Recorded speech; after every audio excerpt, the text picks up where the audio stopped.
It is Wednesday, rawmike.richards.com. Broadcasting from the DKI studios at 234 King Street East in downtown Toronto, out of the Pacific Junction Hotel. A great show today. Well, as always a great show. And thanks to our good friends at DKI Canada yesterday, we got a great response. So, Paul Burns, who came in yesterday, Burnsy sends in a note later and says, I hope I didn't kill your ratings. Well, actually, you did the opposite. Yeah, you're a big star now. Tell your friends. They won't believe it, but just tell them anyway. We appreciate that. A lot of response and a lot of congratulations, and it's a huge start for us, so we appreciate it. And once again, now, the DKI studios. DKI, since 1992. Trust the triangle. That's what they say, Dave. Trust the triangle. I do. Oh, you do? Absolutely, I do. We also trust Paul Hendrick. Is there a more trustworthy-looking sort of Richie Cunningham, No. all-around good guy? No, there isn't. Truly, him and Pinball. I would say him, Pinball, and probably Peter Marr. Okay. Yeah, those are the superheroes of the niceness world. Henny's going to join us from Winnipeg. The Leafs take on the Jets. That's a great start. And when you think about it, Dave, in terms of a matchup, you went through the NHL yesterday and talked about how some of this will end up. To have these two teams going head-to-head, that's a pretty good night number one matchup for the Maple Leafs, who, once again, when you listen to what some of the players are saying, it's not about if they make the playoffs. They're talking about they are a playoff team. We're going to find out. Not an easy place to play. In Winnipeg, it's going to be all jacked up. And once again, Henny is going to join us in about 25 minutes' time. Yeah, I can't wait. This season, probably for the last 3 days, I've been kind of pacing about this one. You know, you always anticipate the season and you look forward to this and that, but it's like, okay, it's even sweeter that it's a Jets Maple Leafs game. Just like, a lot of people in Montreal will sit there and say, Montreal Leafs games. There's a significance about this, considering they're two Canadian teams. They're both headed in the right direction. They both should be playoff teams. They have a lot going for them. They have a lot of rookie standouts that are moving into year number 2, and hopefully, also, it's out of conference. They can both do well, right? We don't have to sit there and go, oh no. It's very fair, Dave. I am. That everyone can win. Everybody wins. It's like phys ed. I used to get so mad phys ed in elementary school and public school, and it was like, Mike, you get an A. I'm like, of course I get an A. I'm the best guy here. And then Timmy, who, just pull up your pants and you're a bit of a Timmy P. Bit of a spaz. Yeah. B+. What? He's a loser. He's a spaz. But he tried hard and he was on time. He was prompt, and he sucks at everything. That's how I was always in school. Because guess what? I try hard at math. I'm on time for math. I couldn't get 1 + 1 right. I mean, I was not a brilliant student math. But you don't see me walking out with a B+ because I tried so hard, because they got all, what do they call it? Oh, yeah, the questions wrong. Why do we not apply that to phys ed? Everyone doesn't get a gold medal. Everyone doesn't win. That's not how life is. Do you think I'm a little mad at it? It was like participation. And I'd sit there and you do all this, the standing long jump and the little dash and throwing bean bags. What do you have to do? Yep. But then it would come to the flexed arm hang. And the flexed arm hang was not my friend as a kid. It was like, oh, come on, you had to be up there. And those kids, little Timmy, yep, you had to pull them down. They'd be up there for hours. They weighed 75 pounds. They're like, am I done now? Yeah, get down.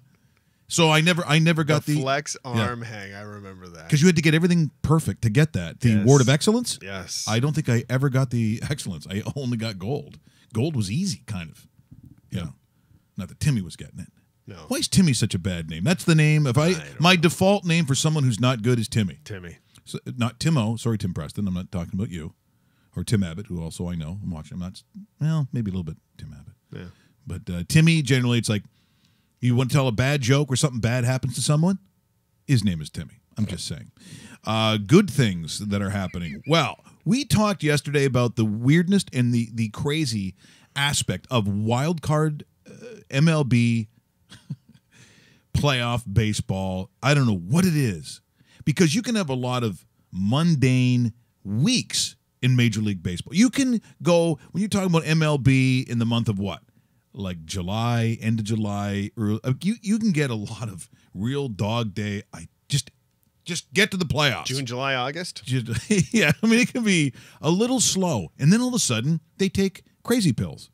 And you never know how these games are going to go. So last night, in Yankee Stadium, here come the Twins that no one cares about. Let's be honest. Minnesota, no one cares. As Dave said, you got to go back to Kirby Puckett in the garbage bag dome or whatever it was called before you had any sort of feeling, because they always had these crazy stories of, look, our roster, we only spend, I think, $8 million on the entire team, and we're in the playoffs. And they're like, no, I don't want to see Minnesota. So what do they do in the first inning? This, once again, courtesy and property of Major League Baseball and Major League Baseball Advanced Media.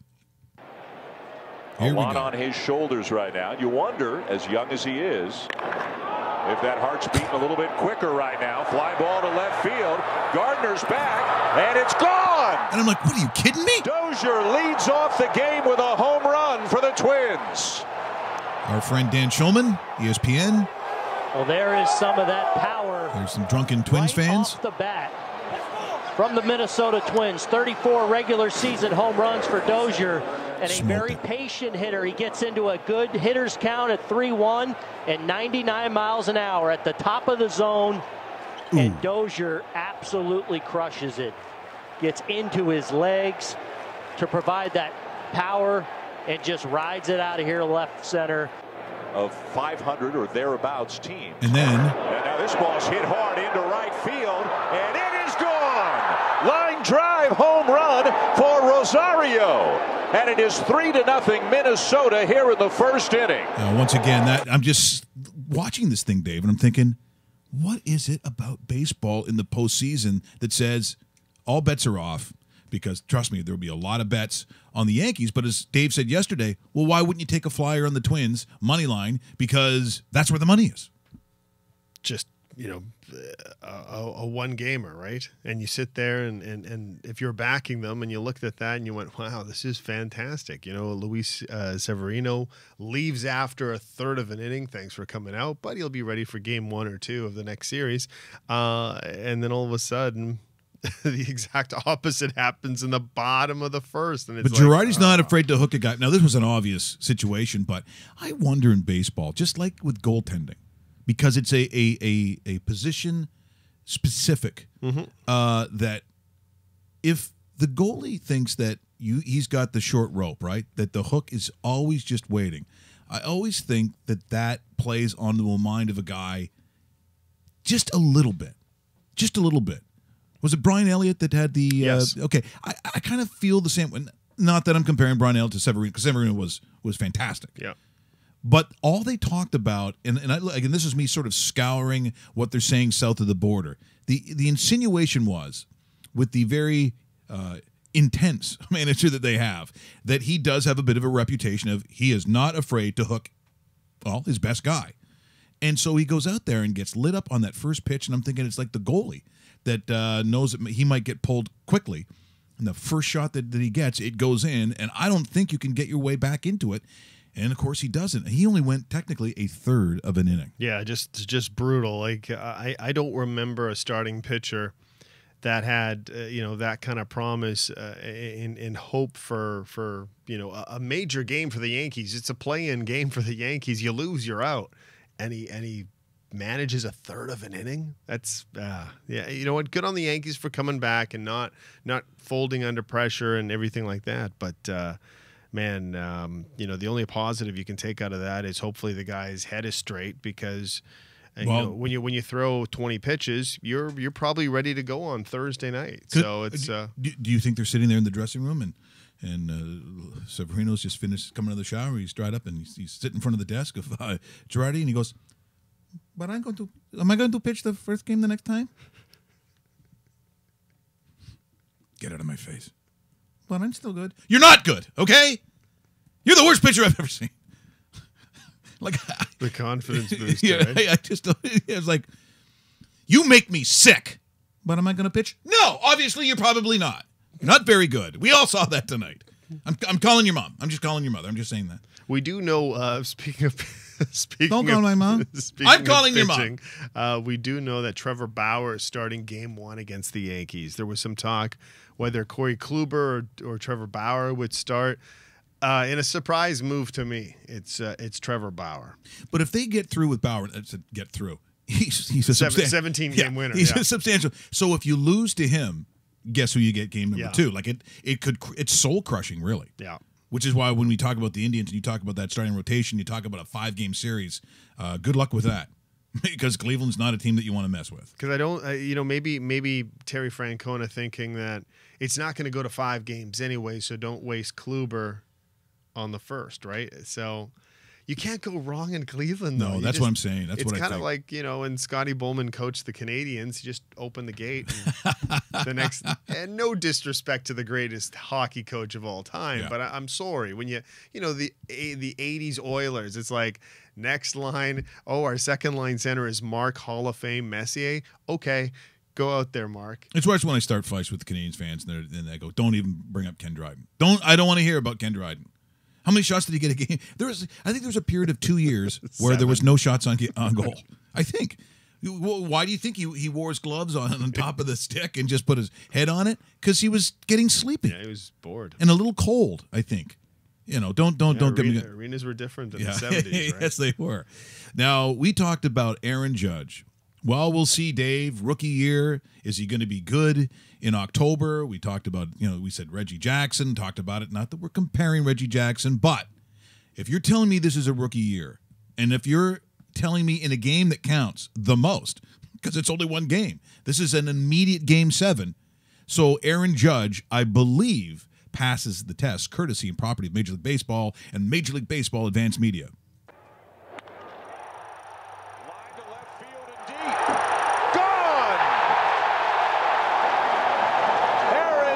With a 2-run homer. Swung on and lined to deep left field. Okay. It is hard. It is far. It is gone. Aaron Judge hit a line drive home run to left. A Judgian blast. All rise. Here comes the Judge. Another Judgment Day. Aaron Judge hits a 2-run home run to left. I think he actually ran out of adjectives or ways to fit in the word judge. The word judge. John Sterling, once again, long time. Yeah, you know what? That is great stuff. People are like, do you think it's corny? No, I don't think it's corny. I hope John Sterling would do Yankee broadcasts for the next 50 years. Yeah. I know that's not going to happen. No, it's not going to happen. Just saying. But that's great stuff. And from Aaron Judge, like I said, when are you good? If you're good in October, it's just like any other sport I can think of. If when it counts, you're the best player on the ice, court, or field, I'm giving you a paycheck. Let me tell you a Yankee Stadium story, and we'll see if you guys can guess how many I actually ate. So original Yankee Stadium, not the one that you see here, the original one. The press box and everything about it is very vintage. So they would have a meal for the media, which is fine, and everything like that. But then if you wanted to buy concessions during the game, they had their little stand in the actual media room, which was basically at the back of where you could actually sit and watch the game and so forth. So hot dogs in Yankee Stadium, and they're Franks, ballpark Franks, really tasty. $1. Ooh, $1. That's good. That's fair. So it should be. It is. And so me and the Jays PR guy at the time had a little bit of a bet of if I could eat a hot dog an inning. So I took him up on the bet. Wow. And how many innings did I last? Go. I'm saying 4. 5. 5. That's tough. And that's a lot of hot dogs. Yeah, it is. And at the end of it, I kind of felt a little sick because I still had to do my stand-ups and all the TV interviews, but it only cost me $5. The bet was to do 1 per inning, and at the end he'd buy all the hot dogs and then triple it. So it's and we'd go out and this and that. But that's not easy. Like some of these, like remember Man versus Food. I don't know how that guy did it. Yeah. Because I think he had to stop because he was gonna die. Food was winning. in that particular match. Food always wins. It's it's unless you're somewhere else. I'm not going to get into that. We are going to also take a look a little bit at, and this is just for the weirdness of when we start NBA, and of course, last night you see Melo and Paul George. Yeah. In PG-13. Yeah, in Thunder jerseys. By the way, Matt Devlin reached out. Oh, good. Via Coach Frank. Okay. And so we'll talk to Matty D, who he's one of my favorites. Maybe we should set it up for next week. We'll definitely do that because he is awesome. And just to see, though, again, Carmelo Anthony in that uniform, you just wonder. And again, I think he's going to be motivated. If you ask me, I'll still say he's a very talented player, was coming out of college, obviously, but I don't know if he was necessarily the player that made other players around him better. I just don't think that's what his role is on any team that he'd ever be on. Does that mean that's someone that you wouldn't spend money on? It's debatable, but it's tough when you look at how messed up the Knicks were. I just don't know if I can even say what that's going to be. But if he's going to get it right, I think he could get it right with the Thunder. And property of the NBA, get a load of these names in these jerseys. Anthony, it's going to take a little while to get used to both he and George in the Thunder orange and blue. Finishing second to Russell Westbrook. Carmelo Anthony knocks down the triple. That basket will count. 3 against Houston. Oh, how about that? No-look bounce pass to Clinton, and then recovering to block it out of bounds is one of the better defenders in the league in Paul George. He wants to be a better rebounder than what he was last year. Carmelo again. Skip pass across to Eric Gordon. One in and out, no good. Watch this drive. George with the Euro step on a reason for 2. That's going to be really interesting to watch that this year. But the NBA has become a league where when you gather with your closest friends, you play there for a while, and then you all leave. This literally, Dave, could be a one and done for some of these guys on this team. I think it will be, especially with 2 of the players. 2 of the players. I mean, George, we just assume, with all his other friends, are going to go to their Los Angeles hangout. I mean, it's just so strange when you've grown up, in the era that Dave and I did, where even if you knew each other and were friends, you wanted to beat your friend. Like, you were very competitive against each other. Now, it's let's all get together and play on the same team. And I got a feeling for the Thunder, if you like this version of this team, buy the jersey now because it ain't going to be available next year. So where do they finish in the Western Conference? Because you have a Golden State team that is very, very good. You have a Houston Rocket team that is kind of elevated with a couple major signings and so forth. You have an aging San Antonio team that still has Leonard in the lineup. They still get it done. And the Timberwolves team looks fantastic. And New Jerseys, too. They look fantastic. I think Minnesota, it's funny, we'll talk to Matt Devlin. We'll get a hold of him hopefully next week, because Minnesota is the team that, in terms of wild card, and I'm not using it specifically to the definition in a playoff series. I'm just saying, if you want a dark horse, I don't know exactly how good they're going to be because it could really fluctuate. It's the first time this group of individuals has played together. It all comes back to me the same thing I'll say about any team with whoever it is and friends. Just let me know how you play team defense. Because if you can do that, friends don't like playing team defense. No, it takes a while. Like, I get it if they're all talented, and people say, well, there's only one ball, so only one guy can have it. So offensively, they can probably figure it out. But to me, it's all about team defense. That's what Golden State has, because people just generally don't talk a whole bunch about defense because it's not as sexy. Talking defensive is not as sexy as talking about what Clay and everyone else they do. Kevin Durant and Curry, they want to talk about the bombs, the threes, how they do it, but really, they get it done on the other side of the court. That's why they win. Yeah, that's why they win. I still think Golden State is the team to beat. I'd put Houston in the number 2 spot.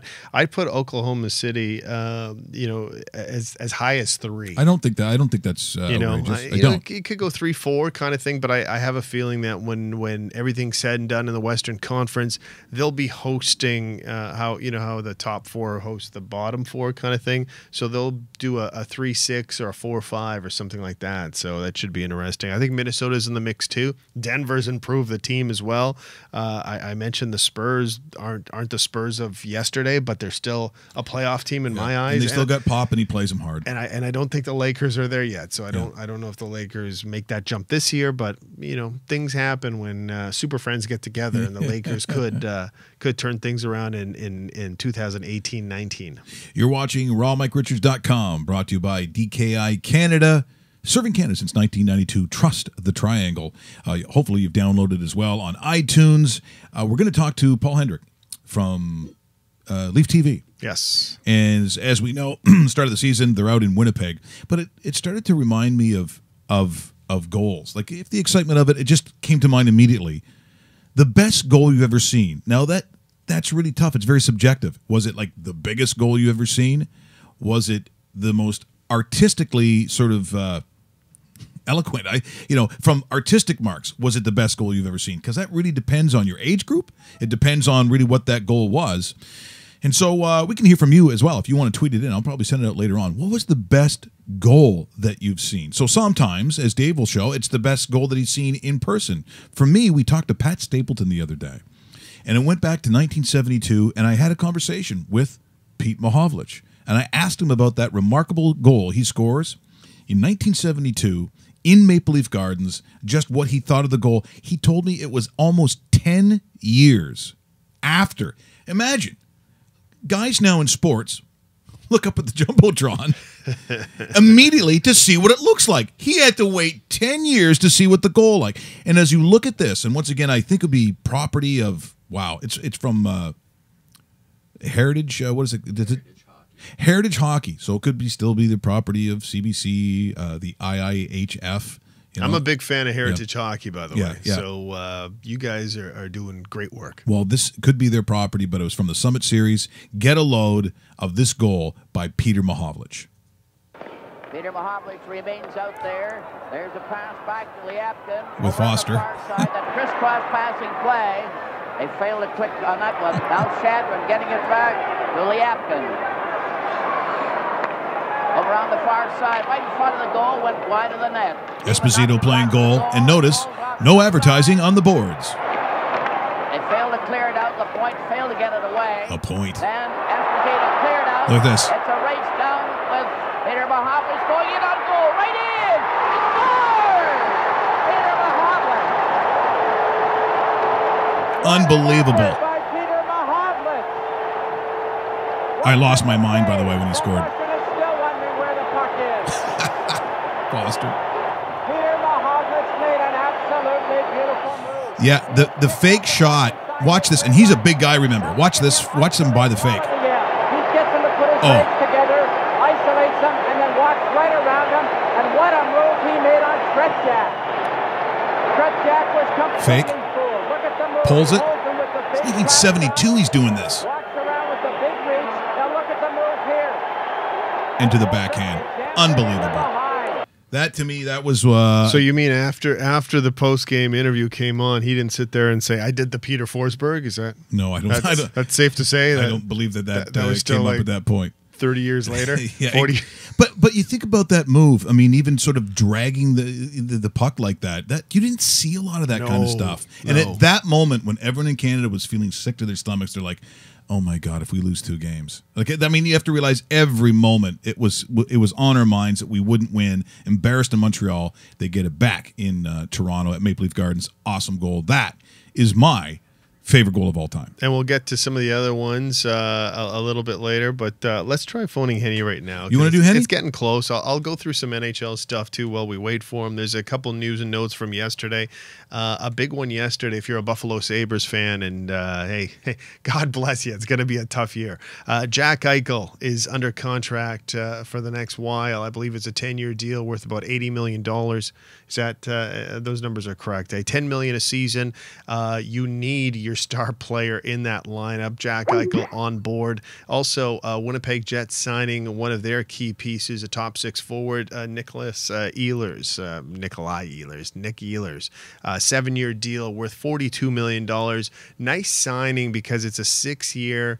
It's a $6 million AVV, which a lot of Leaf fans will be looking at this morning going, that's interesting because they have some contracts to worry about. So if the Leafs are pulling out that Ehlers blueprint, considering point production, Mitch Marner's coming up in a couple of years, William Nylander, that equivalent is going to be within that ballpark, and it's a comfortable number if you're the Toronto Maple Leafs. We're looking for a caller in Winnipeg.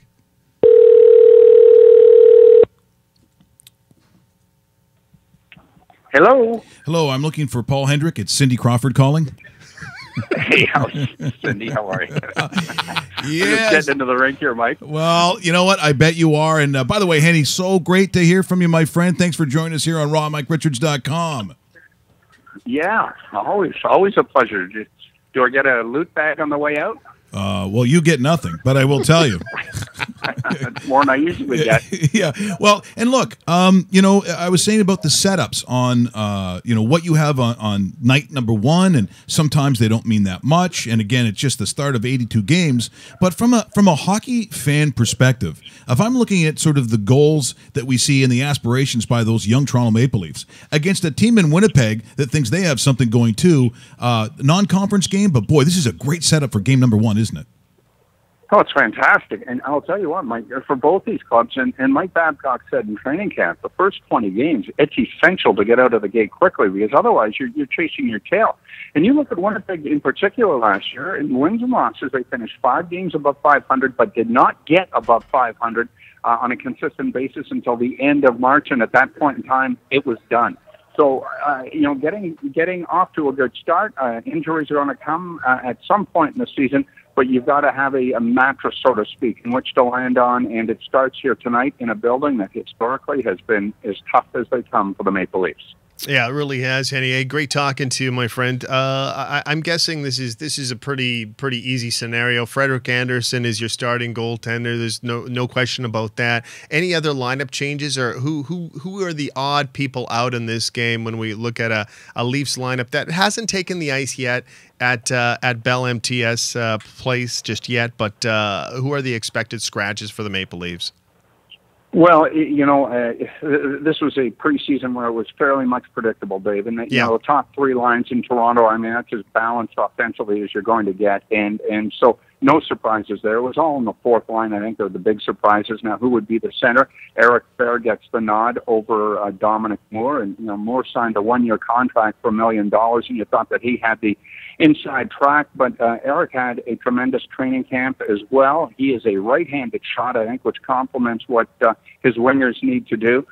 So maybe in some respect a bit of a surprise there. But the other obviously is on the blue line where Andreas Boardman got the nod over Calle Rosen and several others. So he'll pair up on the 3rd pairing with Connor Carrick in a natural left-right complement. And we'll see what he can do.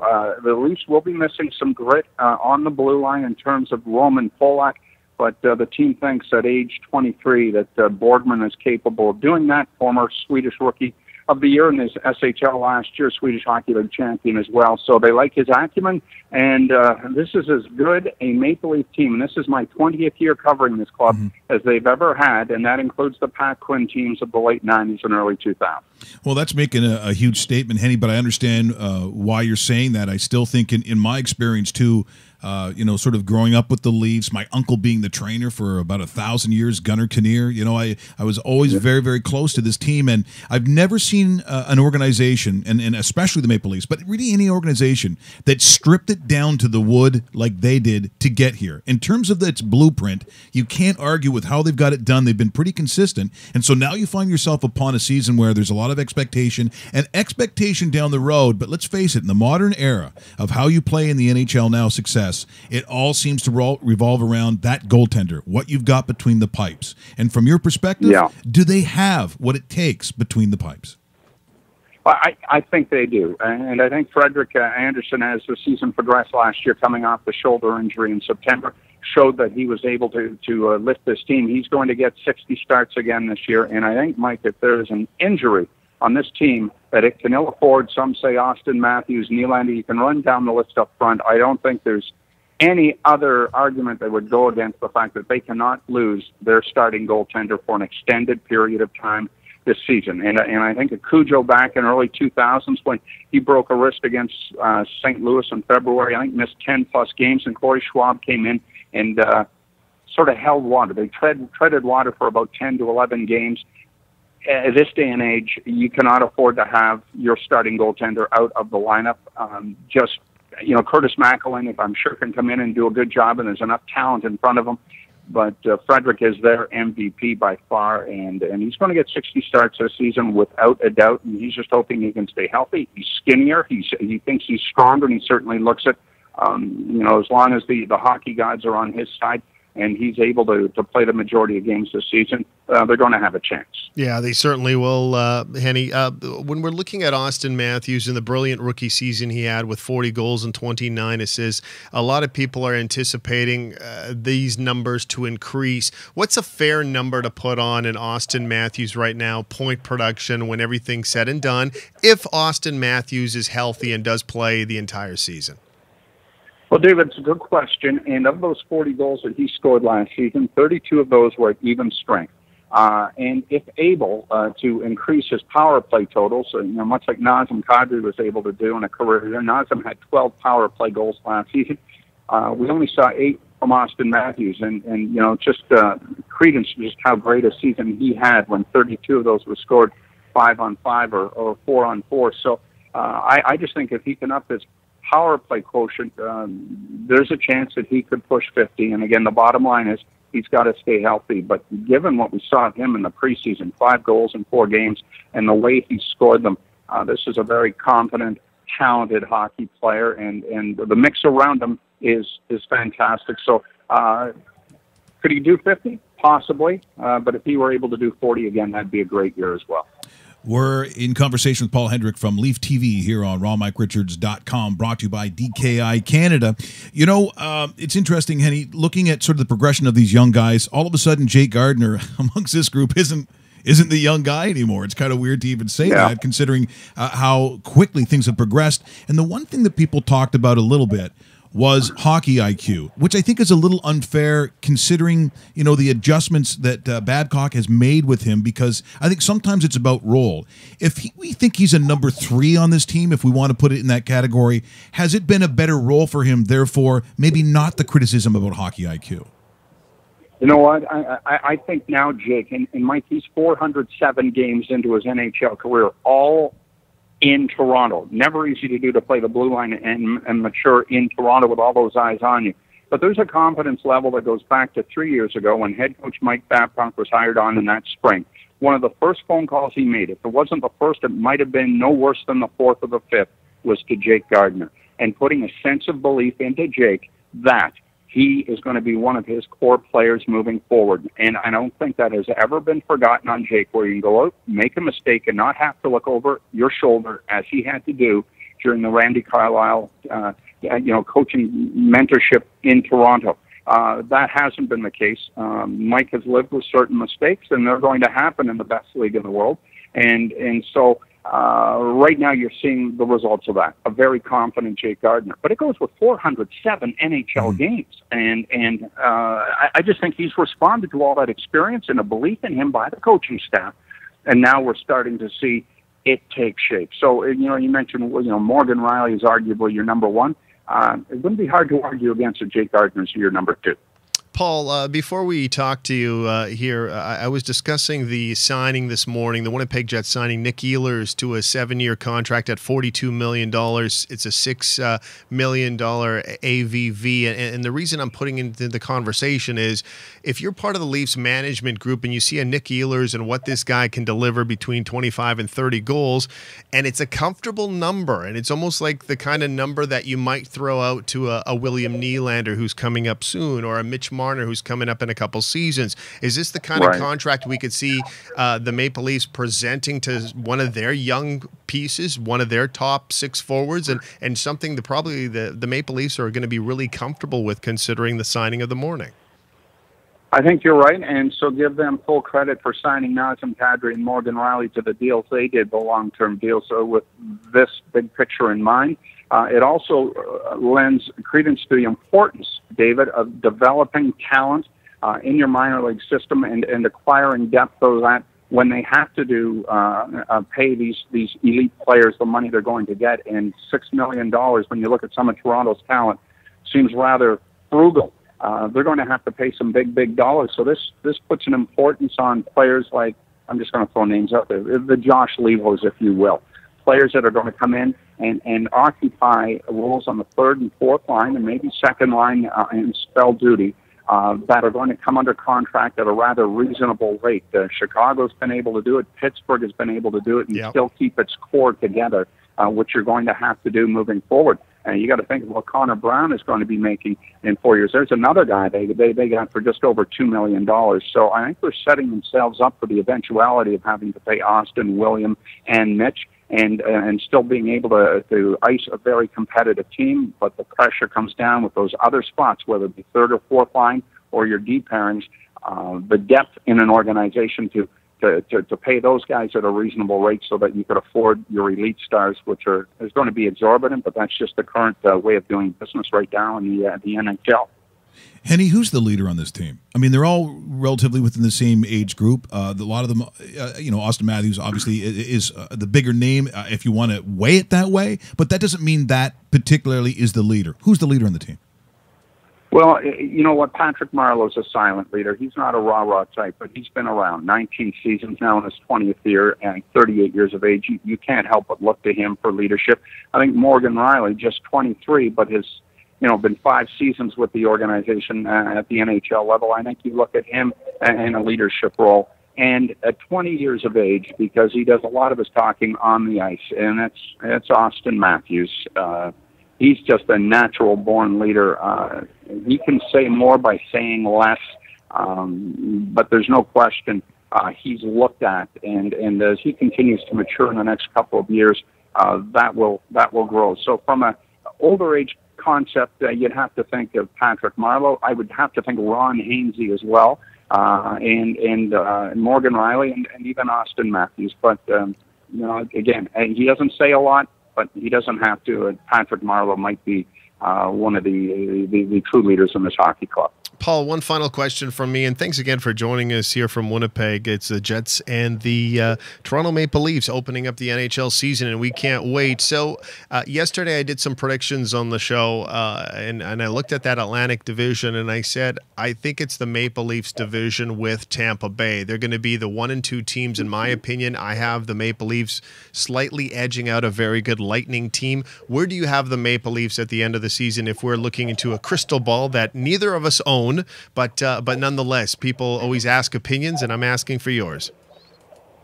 Under the proviso that they are able to stay healthy, and last season, David, they had 9 players play the entire season. 9. The year before, they only had 2.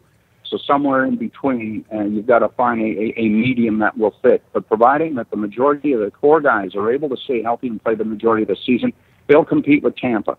Tampa, on the other hand, are going to be a tough team, and they battled most of their core last season and just missed out in the last weekend of making the postseason. So I think Tampa is indeed the team to beat.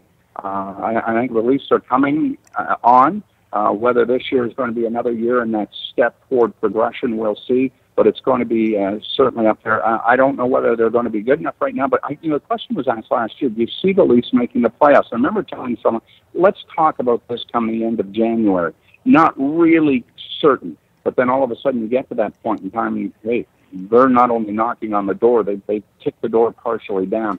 So let's just wait and see where they are coming the end of January. But right now on October 4th, they're in the mix. Henny, thanks so much for joining us here this morning. A real pleasure. Great catching up with you. And hopefully we can do it again very soon. And I guess I should ask, with all the trouble in Barcelona, things still okay at home? Is there any fighting? No, is thanks there for any? asking. Yeah. Mike, we were there just a week and a half afterwards. And, my mother-in-law's, still living in Madrid. So the big situation now amongst, I know beyond what you're talking about, is the province of Catalonia wanting to separate. Yeah. And, that country went through a civil war not too long ago, and there's fear by the older generation that something like this could happen again. I don't think it's going to happen again, but you've got a lot of young, emotional Catalonians who would like to be on their own, and the rest of the country who don't want to lose them. So I'll tell you, there's an eye to be kept on that end of Spain right now, beyond the tragedy that struck it, I guess, in the end of August. Yeah, very scary indeed. Hey, Henny, thanks so much. You take care. We'll talk to you again real soon. All right, guys. Pleasure, and thanks for having me. That is Paul Hendrick from Leaf TV joining us here this morning on RawMikeRichards.com, brought to you by DKI Canada since 1992. You want to trust the triangle. Trust the triangle. Absolutely. And Henny, first class all the way. Love talking to Paul Hendrick. Yeah, and of course with the Leafs being out there, I thought he would have mentioned something about Mike Babcock, I would have thought. Yeah, I thought he was, but you know what? The thing is, though, Henny was just, basically walking towards the rink. So Babcock isn't quite there, but it's funny you say that, Mike, because let's talk to Mike Babcock right now. A coach, big game, first game of the season. A lot of people are talking about the two super rookies that are now super sophomores, but maybe your take on the Winnipeg Jets and not only the Winnipeg Jets, but the beautiful city of Winnipeg, Coach. Well, they've got good players, and we go in with a pretty young group ourselves, and also take a look at the city there. The Peg, as the locals call it, and they had a pretty good band in Bachman Turner Overdrive, taking care of business. That was a good song. I used to dance a lot to that, and looking out for number one. That's right. Which I thought was a bit of a selfish way to take a look at it, and that's the problem with Winnipeg. A lot of selfish people out there. Chris Walby, selfish. That Line A kid, good player. He's a good player. Sun will come up tomorrow. He's still going to be a good player, but selfish. And Echo and the Bunnymen. People don't know a lot about that, but no. Underrated group. Okay. Used to take acid. They did, eh? Yeah, me and Kenny Holland and Jimmy get wasted and listen to Echo and the Bunnymen. Is there anybody on your current roster that only looks out for number one? Hainsey's got a problem. He's not a leader like Henny said, but Henny's in terrible shape. That's why he's late getting to the building. And I told him, you got to work out, eh? Yeah. That's what you got to do.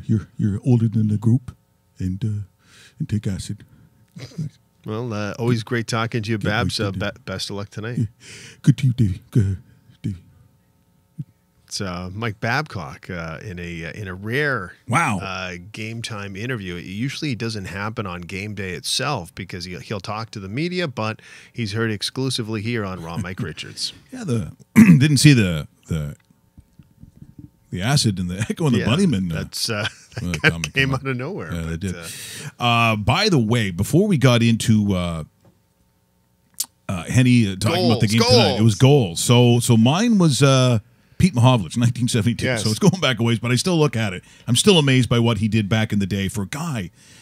He was now in the NHL. I would think that's a common size or more common size. But back then he was a giant. Sort of like looking at Larry Robinson. They looked like freaks. They were so big. Now the NHL's built differently. So to move the puck and have the hands like he did on that goal, extraordinary. What's your goal, Davey? You know what? I got a couple of them. The first one here is the one I'll always remember television-wise as a kid growing up watching. It's a Wayne Gretzky goal. So let me set the tone on this one. So it's the 88 playoffs, the Battle of Alberta, arguably the greatest rival in sports. It's in Calgary. It's overtime, tied at 4. The Oilers are shorthanded, and number 99 takes the slap shot of my childhood. Property of the NHL. Go ahead, run it. Oh, yeah. Pick it up in the corner. It comes loose to Curry. Curry gets it ahead to Gretzky. Gretzky going in. Suter trying to get back. Gretzky with a shot. He scores! No. Oh! No business! No business! It's a shorthanded goal by Gretzky, and boy, oh boy, when he was going down the wing, you could see everything turning, and he knew he had time. Yeah. And if you're looking for a well-placed shot, it's hard to believe that a man could put a puck in from where he was, exactly where he wanted it, and Gretzky came off, and you see the play coming around. It was a good shoot-in by the Flames. All right, we saw enough of that. But there's Curry. Enough of that.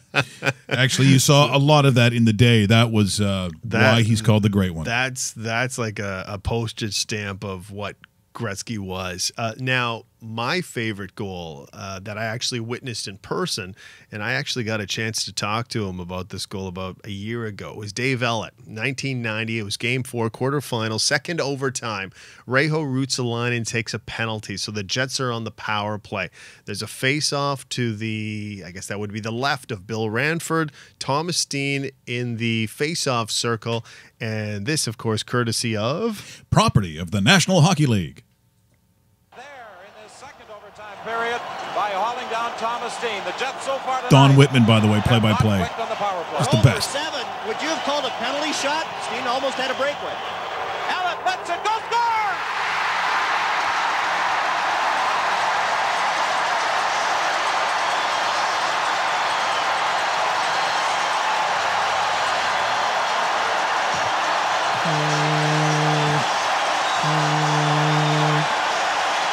Now, you were in the building. I was in the building, yeah. We had Ellett on, did we not? We played this for him. Yes. Yes. Yeah. It's funny because he thought I was joking around when I said I was in the building because he's told me, off air that, there's about 100,000 people that have told me I've been at that game too, Dave. I actually have it. I actually have the ticket stub too.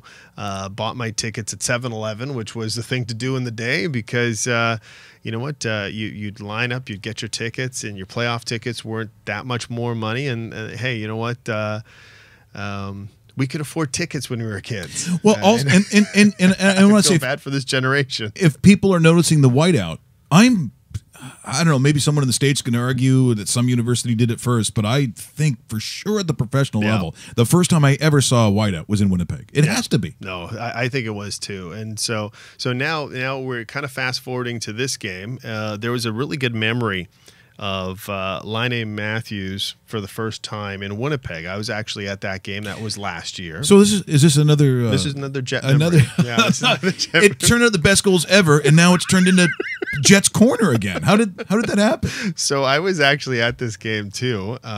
This was not the 50-50 win because that was against the Washington Capitals. But this after the Maple Leafs building up a massive lead. After the Maple Leafs building up a massive lead, it went to overtime, and there was opportunity on both ends, and of course we'll show the result right away. And I think we're ready to go as soon as because the two super rookies were going head to head, and it actually manufactured itself on 3-on-3 in overtime, and of course this courtesy of Property of the National Hockey League. Up the middle, Austin Matthews, stopped by Hutchinson. And back the other way, here's number 2, Laine shoots, he scores!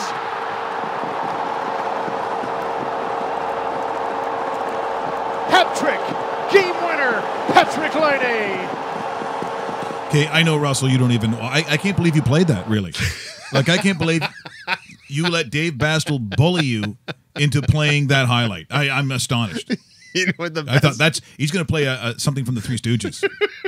He's going to play a scene from This Is Us or whatever, some crap show. Russell is a professional. I didn't know Russell at the time, but I remember getting a really sarcastic text message from Coach Frank while I was fuming at the game. Oh, yeah. And then chip away, overtime goal, and I bombarded him with hate texts. Like I sent him messages I wouldn't send probably anybody else. Just based on we've had some bad ones too. We've had some bad ones. We've had some bad ones.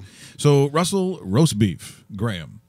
I can only imagine what this would be, but apparently to you, what is the best goal? And you can go full 3-shot on this one too, because I think that helps. Yeah, absolutely. What do you think? Oh, hold on. There we go.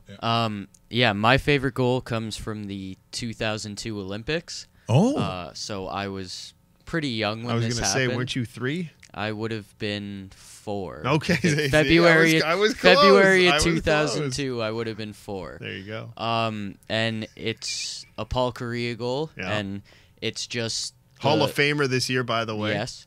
And it was just the play that Mario Lemieux makes on this goal that just I don't know if I was watching it live, but every time I've seen the highlights of it, it's it's been my favorite goal. Patience on this and his ability to see the play develop is what makes him one of the greatest players ever in the history of hockey to ever lay skates. And I think this would be property of what, the IIHF maybe? Yes, I would think so. Or the IOC. We'll throw the NHL in this as well. And we thank you because we're huge fans of everybody. Yeah, you're our friends. Oh, okay, this is going to goon us for sure. And property of Van Halen. And, which is the CBS Records or Sony. That's so annoying. Are you serious? So the one you picked actually had music under? It did. But did you not listen to it first? It's a good song. Okay, well, this is a learning lesson. What's good? This is what they call a teaching moment for kids who want to be a producer on television and radio. You might want to listen to the clip first. I mean, it could be rap music where they're not speaking very well of their girlfriend. Nope. They might have them in a certain position and be calling them a name that your mother would not appreciate. So once again, we will no. Okay, it's gone. Now we can't find it. Now we can't find it. Now he's rattled. It's a learning moment. Yeah, yes. There you go. So then, if I had to pick one, I'll just go Austin Matthews' second career goal against Ottawa last week. Yeah. Preseason goal. Austin Matthews, greatest, 4 goals. Greatest goal he's ever seen. That was an empty netter here in the third preseason game, and wow. Okay, well, we lesson learned right there. We just got a couple of cool retweets from people, including the Douglas family, Kyle, saying, "Hey, that's looking good."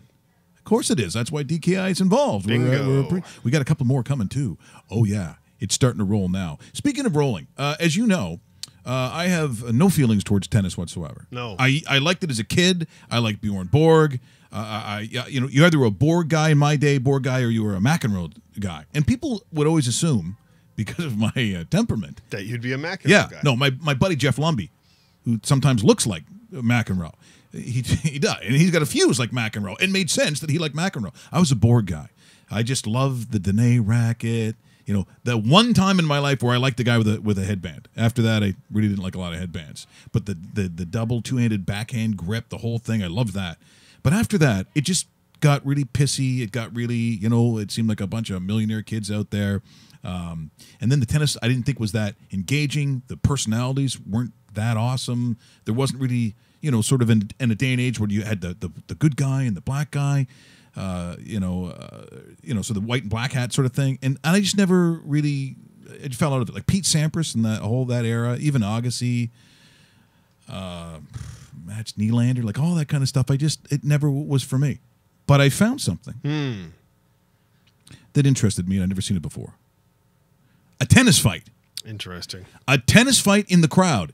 Even better, it's obviously the U.S. Open because they both have huge New York accents. And I'm pretty sure Buddy was using some bad language. And in the fighting with this woman, because it's the woman's taking issue, he had money in the game. Uh-oh. So he was betting on tennis. Woman takes issue with this particular man's demeanor and language, and then watch what happens, because this is unbelievable tennis at its best. Go. Now you're gonna fucking miss half the game because you're fucking gonna get it. Oh, yeah, you think so? I guarantee it. I guarantee it. I'm not gonna sit down.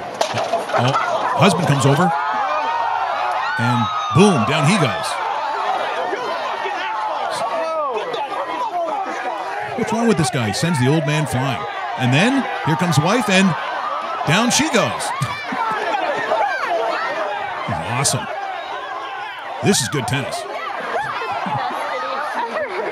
Look at that. Because he was betting on the game.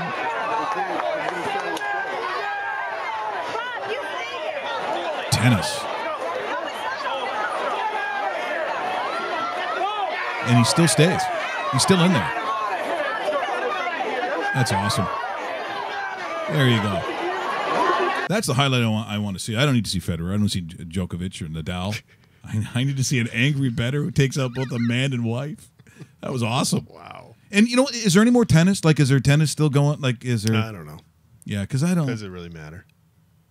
No, you're shaking your head. No, roast beef. Are you telling me? You a tennis guy? Don't do that to yourself. Just say Come no. on. We'll talk about this. You're just doing this for the show. You're doing it for the show, right? You're doing it for the entertainment. I'm not a huge... I'll watch the major tournaments, and I know there's no even semi-major tournaments right now. Okay, well, I think you've just disappointed a lot of people. What a terrible way to end the show. Audio. But I do have some things that I think you'll enjoy. We'll do the Gaelic football tomorrow, because if you've never seen it before, it's unbelievable. But the actual broadcast of one of the teams, it's the radio broadcast, is unbelievable. But you talked about Jake Gardner. We talked about Jake Gardner with Paul Hendrick. And there was a time where I think people did assume that as much skill as it was obvious that he had, that somehow Davey wasn't getting the game. And sometimes they talk about that, whether it's a hockey IQ, but the sport IQ, sort of insinuating that he wasn't getting the game at the pro level. But look at the coaches that he had. Look at the scenario that he had at that time. And I think it was a little unfair with Jake, as young as he was, to say that he wasn't understanding the game. I just don't think he had enough players, and I think the role that he had wasn't a good one for him. I mean, there were times where they, carrying the puck like he did, and it looked like he didn't understand the pro game. I thought that was unfair, because obviously, with Babcock having the sit-down with him, and after 407 games, I don't think he can make the same comments. No, it's taken him a while. You're right, but he's turned out to be a useful defenseman. I still think the jury's still out on him. Like, I know last year, plus minus wise, he had a fantastic season, and but there were times last year also where Jake Gardner would have hiccups, and sometimes they get magnified a little more because of Jake Gardner. So you kind of look at that and you hope that this season is going to be not mistake free, but you won't even refer to Jake Gardner type mistakes this upcoming season. A couple notes too before we go. So Henny was talking about it. So Eric Fair has won the job so far, or at least game number 1 of the season as that fourth line center. Eric Fair is going to be centering a line of Matt Martin and Connor Brown, which is kind of a surprise to me in my opinion, because if you look at that deemed third line, which is very similar to a second line with Nazem Kadri, Patrick Marleau, and Leo Komarov, I would switch Komarov and Connor Brown if I'm making more of an offensive line there. I think that's a more of a you keep the grit onto the fourth line and you keep the scoring onto the third line. I kind of like that, but maybe they're doing it for that same reason of having a gritty player that actually could sit in front of the net like Leo, and also the top 2 lines are the same as last year with James Van Riemsdyk and Tyler Bozak along with Mitch Marner. That top line of Austin Matthews, William Nylander, and Zach Hyman. I'm still curious to see how long Zach Hyman stays on that top line. I know Babcock likes him at that position, but when I saw the Patrick Marleau signing in the offseason and the money they put forward and the term they put forward, I didn't project Patrick Marleau to be playing on a third line with Nazem Kadri. I projected him with Austin Matthews, and that for me is a little bit of a disappointment. So I hope we see Marleau with Matthews more than just a power play situation. Russell, do you like Hyman? I like him. No, you didn't say what I wanted you to say. I'm very mature. I know. Okay, look. When Jake Gardner first comes to the Leafs, it was so exciting that even TLN and one of their telenovelas in Spanish, he even shows up in one of their shows. Yeah, let's watch. Mire, todos las viernes noche para nuestros amores de Maple Leafs and TLN. Me encanta el juego en hielo, un power play, el sueño Phil Kessel. Hola, Grabowski. Hola, Clark MacArthur. ¿Cómo está? Muy bien. ¿Y tú? Bien, pero mira, el power play está muy malo. Sí. Un power play o esta mierda. Oh, hola, amigos. Hola, Matt Fratton. No me gusta, pendejo. Sí, coño. Yo tengo un pistolo. Ay, Dios mío, ¿una pistola? Pistola.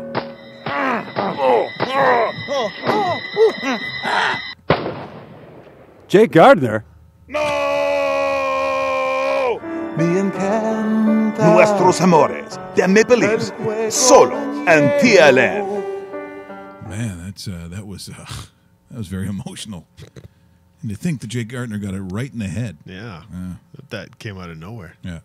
Oh, well, blocking shots. Yeah, I guess he did. What? Did we just become best friends? Yep. You want to go do karate in the garage? Yep. It's time! It is time. Once again, thanks to Paul Hendrick calling us live from Winnipeg, Manitoba. God's country. TV. Yeah, God's country it is. Do we have someone tomorrow, or I can't remember? Right now, we do not have anybody tomorrow. Yeah. Phil Gray from Sports Interaction coming in on Friday. Yeah, I'm going to have a couple of guys on Friday as well as we get back to our picks. Hopefully better than last week. Let's get ready to rumble! Once again, Raw Mike Richards, brought to you by DKI Canada. Serving Canada since 1992. Trust the Triangle. Join us tomorrow. Remember, subscribe.